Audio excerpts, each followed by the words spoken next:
So there is a lot of stuff going on with this new moon that's happening today.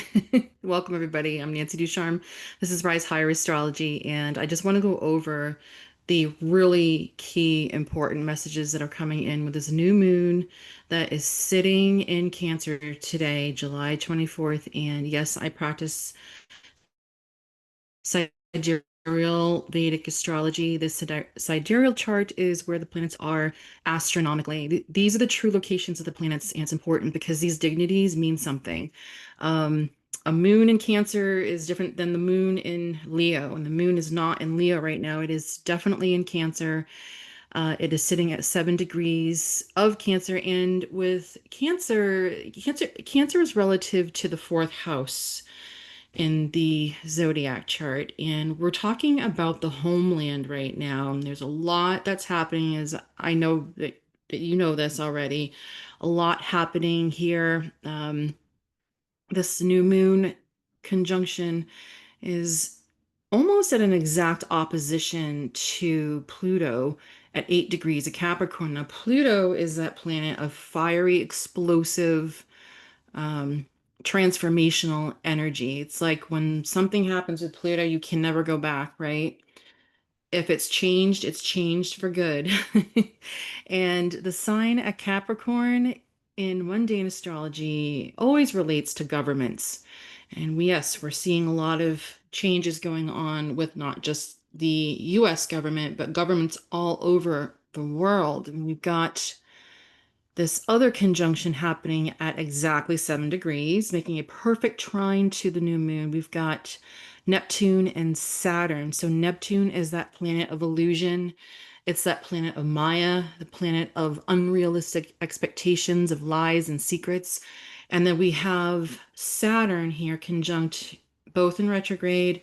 Saturn is the planet of reality and a cold dose of reality at that.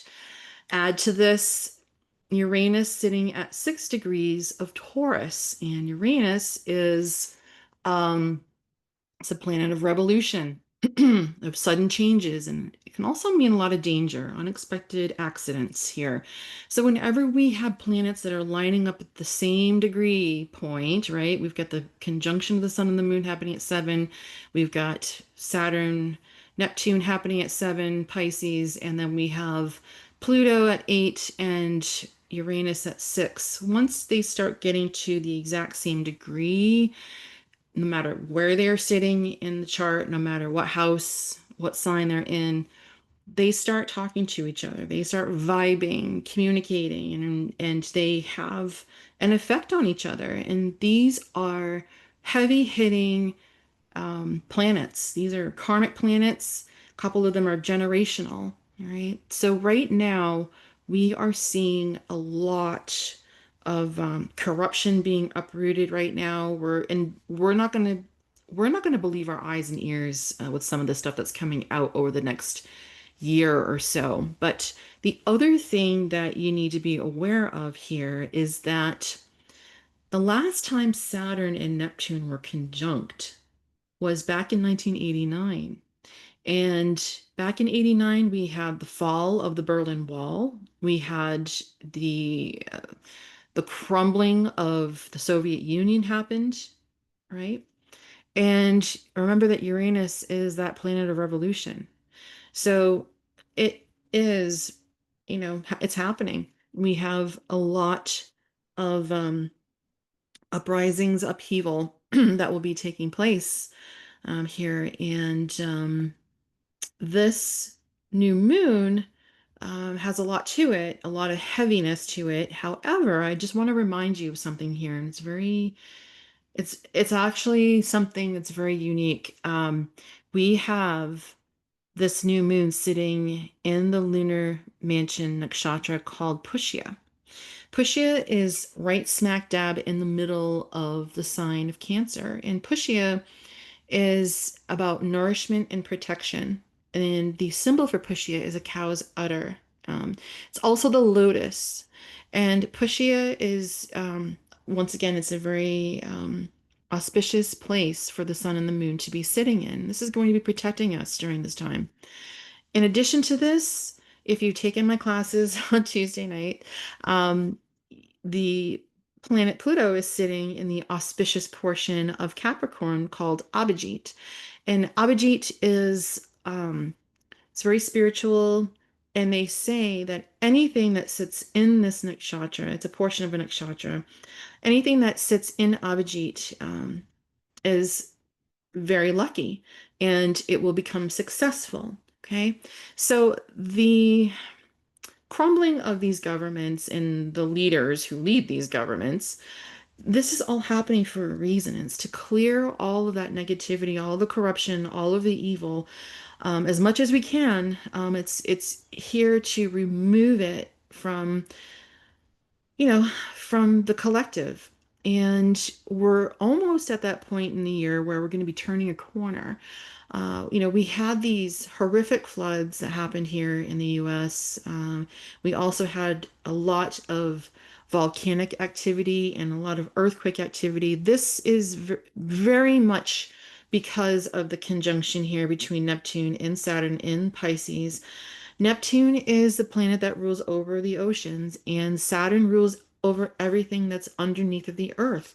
And they're both sitting in the sign of Pisces, which rules over water. It's the water sign. So, you know, while this conjunction is happening, and remember, these planets are uber strong. They're really powerful when they are retrograde because they are the closest to Earth when they are retrograde.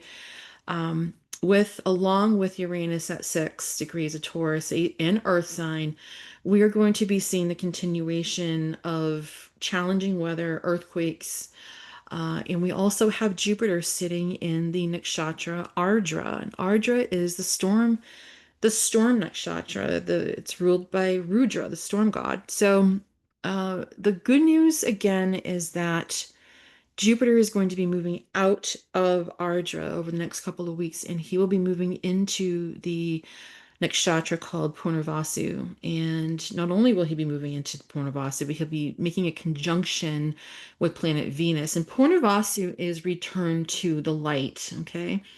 There will be peace here, believe it or not. I know that it doesn't seem possible, but there will be a return to the light by year's end. There will be some peace treaties.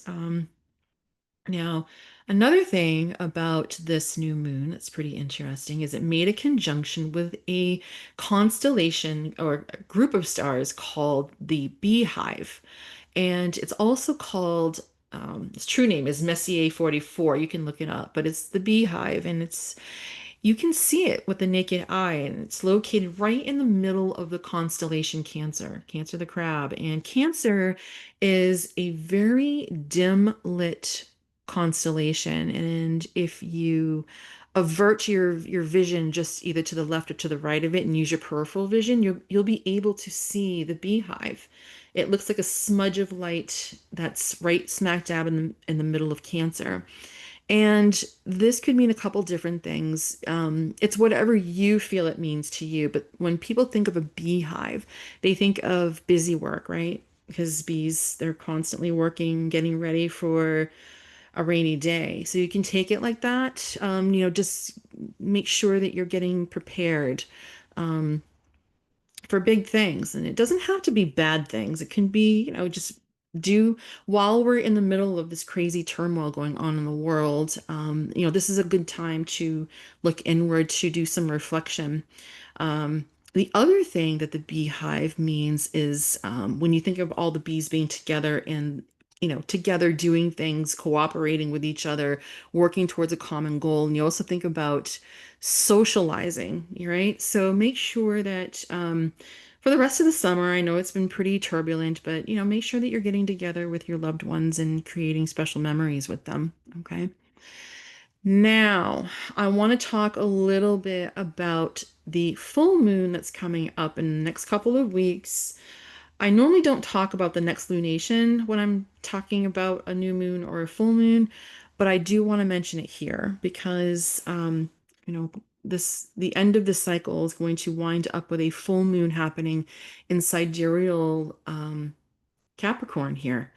When this happens, this is going to be an ominous event, and I'll tell you why. It's because when the moon is here up in Capricorn, it will be making a quincunx to the south node K2. Now, Mars will be breaking away from K2. Remember how I said that this is a very challenging conjunction with Mars K2. It's violence and it's seething anger. So the good news is that Mars is going to be breaking out of here, going into its enemy sign of Virgo. But K2 is going to remain here and it's going to cause a quincunx position with the full moon. And remember how I said that Capricorn represents government? Well, Leo represents kings and leaders, leaders of countries. Quincunx is accidents and death and people going through some sort of a downfall. Interesting to say that this quincunx is going to be conjunct President Trump's ascendant. So, no matter how you feel about him, if you hate him or not hate him, you never wish for a person's death or demise. But this is a very treacherous time for our president, and it's also a very treacherous time for the rest of the leaders all across the world with this full moon quincunx happening with K2 in the sign of Leo. So it is something to do with the fall of leadership. Okay. So there you have it. Once again, I am having my classes on Tuesday nights. I'm loving them. The next one we're having is going to be covering the Arudha Lagna and how you can manifest through your Arudha Lagna, because that's where all the manifestations occur. It's the Arudha Lagna as well as the Arudha of your 11th house, but it has to be in your sidereal chart. So we will cover that. If you're interested in joining us, you can register. I'll put the link down below for you, okay? So I just want to make sure that everyone is okay, that they're safe, you are protected and loved immensely, okay? And have a wonderful night. And if you have any questions, you feel free to reach out to me. I'm here for you, okay? All right.